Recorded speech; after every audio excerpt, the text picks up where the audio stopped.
Imagine you're a single parent with 2 little kids. It's time to get groceries and your car just broke down for the millionth time. Even if Aldi is just a mile away, it's gonna be easier to go ahead and walk to the corner store and grab mac and cheese and Lucky Charms again than haul your kids to the grocery in a stroller with raspberries and carrot sticks and whatever else falling out on the way home. My name is Becca Brown and I live and work in Franklinton on the near west side of downtown Columbus. My neighborhood is also affectionately referred to as the Bottoms.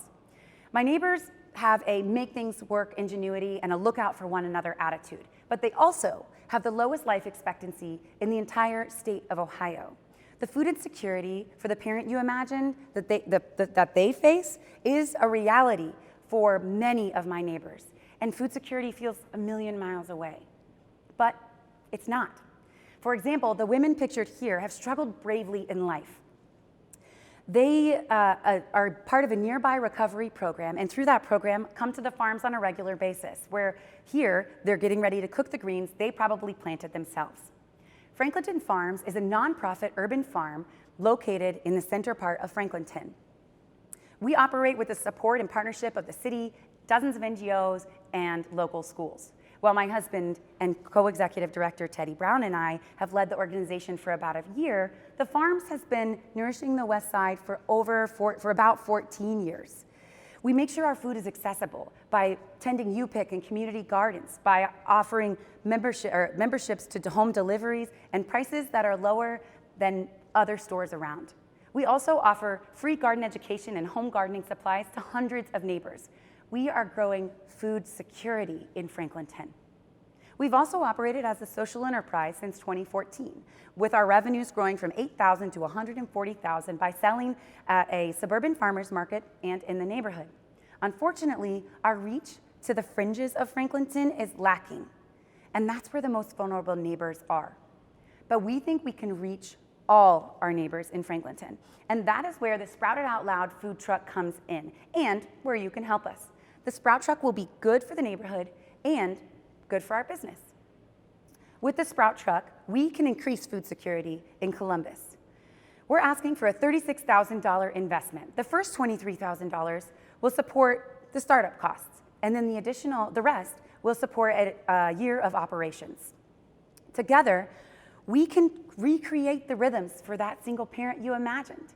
With the Sprout Truck, rain or shine, car or no car, they can go ahead and go up the block and grab fresh, affordable produce for their family. The Farms is already on a healthy social enterprise trajectory. But with the Sprout Truck, we can address critical food insecurity problems and introduce prepared foods for sale, like fresh salsa with Ohio-sourced corn tortilla chips, and enhance our pilot workforce development program. Thank you so much for your consideration today. Rebecca, this is Carrie Hanasek. Rebecca, I have a question. Thank you again for your information.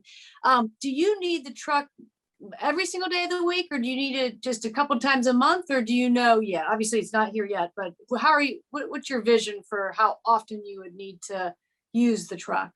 Yeah, great question. So we're expecting to do some, trial and error there at the very beginning, using it several times a week. In a variety of ways, making sure that we're showing up where people are, like at where after school pickup is, or where Little League games are, making sure we're down in South Franklinton where people don't even have access to convenience stores in a walkable distance.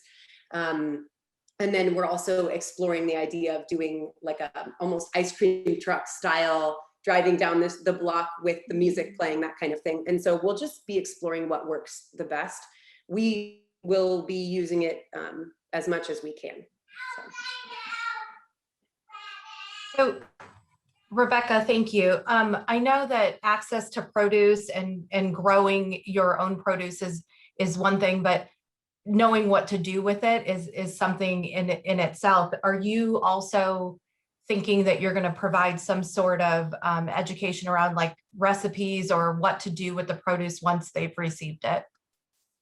Absolutely. So in addition to offering the prepared foods that we will have on the truck, we'll have like free samples and also food for sale that's prepared.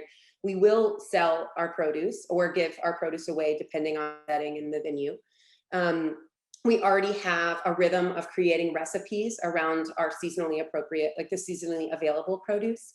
And we will create culturally appropriate recipes. For example, a lot of people in South Franklinton are Somali Bantu. And so we'd obviously be working within that community to figure out what are your favorite recipes to work with these types of produce and offer suggestions there. And then we also provide garden education and home garden education and supplies. So we see the truck to be more than a plateau for the farms. It would, for the community into the farm, it's more like a bridge into the Franklinton Farms. All the things that we have to offer, including our weekly delivery program, our education programs, our home gardening programs, that kind of thing. So, and all of that includes education around how to utilize the food and harvest the food and prepare the food. Thank you.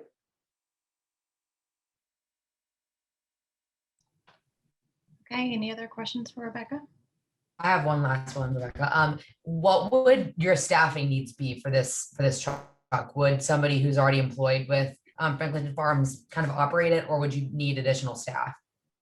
I'm so glad you asked that. So a really exciting component of this is that we have a pilot workforce development program that we're launching this year. We're hoping to employ one person 8 hours a week to work the truck as part of their apprenticeship, or 2 people half days, in addition to having one person who's already on staff overseeing that operation part-time. And we think it can really advance our apprenticeship program, incorporating the mobile food business component and prepared foods. Thank you.